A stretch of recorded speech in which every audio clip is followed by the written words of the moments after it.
ഇനി എനിക്ക് സംസാരിക്കാനുള്ളത് ലക്ഷ്മിപ്രിയ ചേച്ചിയോടാണ്. എനിക്ക് വളരെ സങ്കടമുണ്ട്. നിങ്ങൾക്ക് ഗാർഹിക പീഡനം ഏൽക്കേണ്ടി വന്നു എന്നുള്ളതിന് നിങ്ങൾ തന്നെ ഇന്റർവ്യൂവിൽ സമ്മതിച്ചിട്ടുള്ള കാര്യമാണ്. നിങ്ങൾ അങ്ങനെയാണ് പരാതി കൊടുത്തതെന്ന്. ഒരു സ്ത്രീക്ക് ഭർത്താവിൽ നിന്നും ഗാർഹിക പീഡനം ഏൽക്കേണ്ടി വന്നു എന്ന് പറയുന്നത് ഏറ്റവും ദുഃഖകരമായിട്ടുള്ള കാര്യമാണ്. യാതൊരു തരത്തിലും അനുവദിച്ചു കൊടുക്കാൻ കഴിയുന്ന ഒരു കാര്യമല്ല. നിങ്ങൾ ഓക്കെ ആയി ഇരിക്കുന്നു എന്ന് വിശ്വസിക്കുന്നു. ഇല്ലെങ്കിൽ പ്ലീസ്, മെന്റലി ആണെങ്കിലും ശരി, നിങ്ങൾ ഫിസിക്കലി ആണെങ്കിലും ശരി, നിങ്ങൾ പ്രോപ്പർ ആയിട്ടുള്ള ട്രീറ്റ്മെന്റും കാര്യങ്ങളും ഒക്കെ എടുത്ത് മുന്നോട്ടേക്ക് പോകൂ. അച്ഛനും അമ്മയും ഒക്കെ തമ്മിലുള്ള വഴക്കും അത് ഇത്തരത്തിലുള്ള ഏറ്റവും മോശമായ ഒരു രീതിയിലേക്ക് പോകുന്ന സമയത്ത് അവിടെ കുഞ്ഞുങ്ങൾ ഇൻവോൾവ് ആണ്. പ്ലീസ്, ബാധിക്കപ്പെട്ടിട്ടുള്ള എല്ലാ മനുഷ്യരും എല്ലാ തരത്തിലുമുള്ള ഹെൽത്ത് ടേക്ക് കെയർ ചെയ്ത് നന്നായിട്ടിരിക്കൂ. പക്ഷെ ഞാൻ ഈ ഒരു സെന്റൻസ് ലക്ഷ്മിപ്രിയ ചേച്ചിയോട് പറയാതെ പോയി കഴിഞ്ഞു കഴിഞ്ഞാൽ അത് വളരെ മോശമായിരിക്കും. ഇക്കണ്ട കാലം അത്രയും കേരളത്തിലെ സകലമാന സ്ത്രീകളെയും ഉപദേശിക്കാൻ വേണ്ടി മെനക്കെട്ട് നടന്നതാണ് ചേച്ചി. അതായത് കല്യാണം കഴിക്കാത്ത സ്ത്രീകളെ ആണെങ്കിലും അവരുടെ സ്വന്തം ഇഷ്ടത്തിന് വസ്ത്രം ധരിക്കുന്ന സ്ത്രീകളെ ആണെങ്കിലും കുടുംബത്തിൽ കയറ്റാൻ കൊള്ളത്തില്ലെന്നും കുടുംബത്തിൽ പറഞ്ഞിട്ടില്ലെന്നും ഇങ്ങനെയല്ല ഒരു സ്ത്രീ നടക്കേണ്ടതെന്നും ഭർത്താവിന്റെ കാൽച്ചോട്ടിലാണ് സ്വർഗമെന്നും കുടുംബമാണ് എല്ലാം എന്നും എന്നൊക്കെ പറഞ്ഞ് ഉപദേശിച്ച് സ്വന്തം ഇഷ്ടത്തിന് ജീവിക്കുന്ന,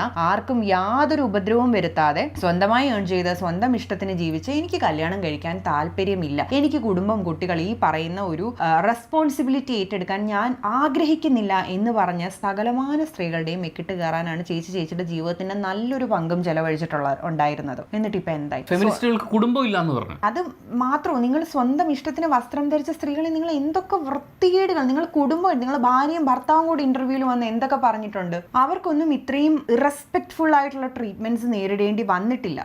അവരുടെ സ്വന്തം ഇഷ്ടത്തിന് ജീവിക്കാൻ തീരുമാനിച്ചതുകൊണ്ട് മാത്രം നിങ്ങൾ അവരെ പുറകെ നടന്ന് വേട്ടയാടിയതാണ്. നമ്മളിടുന്ന എഫേർട്ടിനെ അതേ റെസ്പെക്റ്റോടു കൂടി കാണുന്ന, അതേ അണ്ടർസ്റ്റാൻഡിങ്ങോട് കൂടി നിൽക്കുന്ന ഒരു പാർട്ട്ണർ ഉണ്ടാവുക എന്ന് പറയുന്നത്, അതിനെയാണ് നമ്മൾ പുരോഗമന ചിന്താഗതി എന്ന് പറയുന്നത്. ഈ പുരോഗമനക്കാരൊക്കെ എന്നൊക്കെ പറയുമ്പോൾ അതിനൊക്കെയാണ് നമ്മൾ പറയുന്നത്. കുടുംബം എന്ന് പറയുന്നത് എന്തും സഹിച്ച് ഒരു മ്യൂച്വൽ റെസ്പെക്റ്റും ഇല്ലാതെ ഭർത്താവ് എന്ത് ചെയ്താലും, അല്ലെങ്കിൽ തിരിച്ചും രണ്ട് തരത്തിലും സംഭവിക്കാറുണ്ട് കേട്ടോ. ഇവിടുത്തെ ഞാൻ ഈ കേസാണ് പറയുന്നത്. ഭർത്താവ് എന്ത് ചെയ്താലും അതൊക്കെ ഏറ്റുവാങ്ങി അങ്ങനെ സഹിച്ച് ക്ഷമിച്ച് കടിച്ച് പിടിച്ച് തൂങ്ങി അവസാന ശ്വാസം വരെയും കിടക്കേണ്ടത് അല്ല എന്നൊക്കെ ചേച്ചി ഈ ഇൻസിഡന്റോട് കൂടിയിട്ടെങ്കിലും മനസ്സിലാക്കിയിട്ടുണ്ടാവുമെന്ന് ഞാൻ കരുതുന്നു. മ്യൂച്വൽ റെസ്പെക്ട് ഭയങ്കര ഇമ്പോർട്ടൻ്റ് ആണ്. ആൻഡ് നമ്മളെപ്പോഴും നമ്മളെ പ്രയോറിറ്റൈസ് ചെയ്യണം. ജോലി മുഴുവൻ കഴിഞ്ഞ് ഷൂട്ടെല്ലാം കഴിഞ്ഞ് കഷ്ടപ്പെട്ട് വീട്ടിൽ വന്ന് കയറി കിടന്ന് കുറച്ച് സമയം കൂടുതൽ ഉറങ്ങാൻ നമുക്ക് പറ്റണം. നമ്മൾ അങ്ങോട്ട് ആഹാരം ഉണ്ടാക്കി കൊടുക്കുന്നത് നോക്കിയിരിക്കുന്നതിനേക്കാൾ ഒരുമിച്ച് ആഹാരം ഉണ്ടാക്കിയോ അല്ലെങ്കിൽ നമുക്ക് വേണ്ടി ആഹാരം ഉണ്ടാക്കി തരികയോ ചെയ്യുന്ന അങ്ങനെയൊക്കെയുള്ള കുറേ കാര്യങ്ങളുണ്ട് കേട്ടോ. നമ്മളെപ്പോഴും നമ്മളെ പ്രയോറിറ്റൈസ് ചെയ്യണം. അതിലൊരു തെറ്റുമില്ല.